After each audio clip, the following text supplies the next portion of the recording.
Hello, thank you for watching my video today on the effects of cognitive load theory.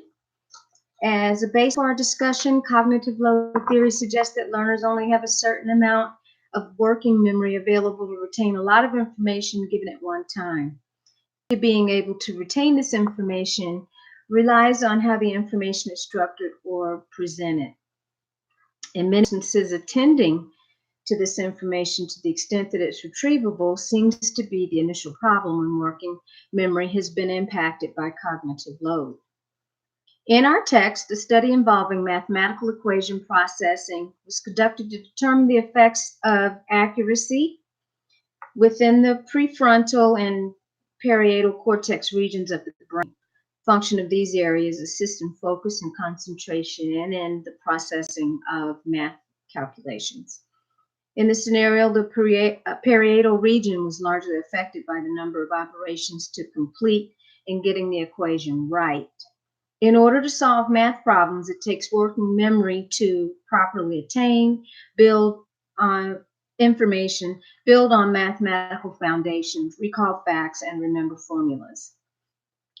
Taken together, these results imply that students may be better served practicing equations with varying levels of retrieval demands rather than working with large quantities of equation operands in order to master algebra. Spector et al. 2014.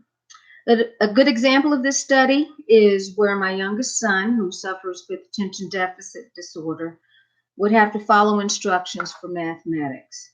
Because he had a weak working memory, he suffered when attempting to do algebra problems.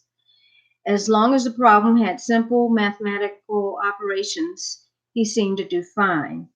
If any of the math problems entail pulling basic math facts and applying them in a longer equation with multiple operations for one problem, it would take him longer to complete. And because it would be so long to work these problems, many times he was unable to complete timed tests. In his case, the lack of attention from the start posed significant problems when trying to learn new material. He would have to do additional activities in order to overcome those deficits and be successful at math.